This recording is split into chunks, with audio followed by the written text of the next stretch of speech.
যেই সূরা শত্রুকে অন্ধ করে দেয়। কি করে দেয়?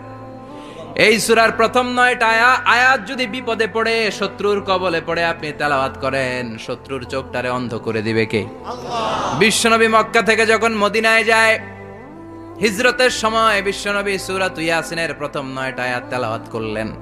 তেলাওয়াত করে আল্লাহর নাম নিয়ে ঘর থেকে বের হলেন। আশেপাশে কাফেররা ঘুরে কিন্তু বিশ্বনবীরে দেখে না, সবাই খেলে এরকম এরকম করে, ডানে বায়ে হাতায় বিশ্বনবীর সামনে দিয়ে যায়, কিন্তু কাফেরদের চোখ অন্ধ করে দিয়েছে কে?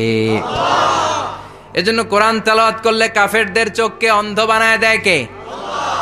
এজন্য সূরার একটা নাম হচ্ছে সূরাতুল মুআম্মা। কি নাম? অন্ধ করে দেয়। তাফসিরে কুরতুবির মুসান্নিফ ইমাম আল কুরতুবি, উনাকে জালিম বাদশা বন্দী করেছিল। ওনার তাফসিরে এসেছে উনি শক্তিশালী লোক ছিলেন, জেলখানা ভেঙে বাঁচার জন্য দিছে দৌড়। উনারেও ধরার জন্য জালিম বাদশার সৈনিকেরা ঘোড়া নিয়ে রওনা হয়েছে। উনিও দৌড়ায়, ঘোড়াও পেছন থেকে আসে। ওমিয়া মানুষ কি ঘোড়ার দৌড়ের সাথে পারে? উনি হাঁটতে হাঁটতে হয়রান হয়ে এক বালুর ময়দানে যে ধপাস করে পড়েছেন। ওরাও ঘোড়া দিয়ে এসে নেমেছে, কিন্তু আজীব তামাশা, উনি বালুতে ধপাস করে পড়েই সূরাত ইয়াসিনের প্রথম 9 আয়াত তেলাওয়াত করতে শুরু করেছেন। ওরা নিচে নেমে ডানে বায়ে সামনে পিছনে খালি খুঁজে, কিন্তু দেখে না, সামনেই কিন্তু বসা। ওদের চোখটার অন্ধ করে দিছে কে? আল্লাহ। বিশ্বাস হয়? ঈমান হয়? এজন্য বিপদে পড়লে সূরাত ইয়াসিনের প্রথম 9 আয়াত পড়তে রাজি আছেন?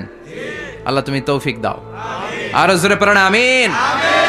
এজন্য আল্লাহ চমৎকার ভাবে এই সূরাটা শুরু করে দিলেন। 2টা কাটা অক্ষর দিয়ে আল্লাহ বললেন ইয়াসিন ওয়াল কুরআনিল হাকীম ইন্নাকা লামিনাল মুরসালিন আলা সিরাতিম মুস্তাকিম। পড়েন সুবহানাল্লাহ। ইয়াসিন সূরাটা শুরু করলেন কি দিয়ে?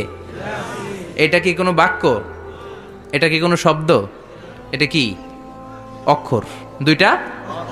প্রথম অক্ষরের নাম, দ্বিতীয়টা আওয়াজ করে বলেন, প্রথম অক্ষরটার নাম, দ্বিতীয়টা। খুব চমৎকার না? বাক্য দিয়ে এই সূরাটা শুরু করে নাই। যেমন ইযা জুলজিলাতিল আরদু জিলজালাহা, এই সূরার প্রথম আয়াত, এটা একটা বাক্য না? আচ্ছা। ওয়াদ-দুহা ওয়াল-লাইলি ইযা সাজা, বাক্য না? কিন্তু ইয়াসিন এটা কি কোনো বাক্য? এটা কি কোনো শব্দ? না, এটা কাটা 2টা অক্ষর। সুবহানাল্লাহ পড়েন।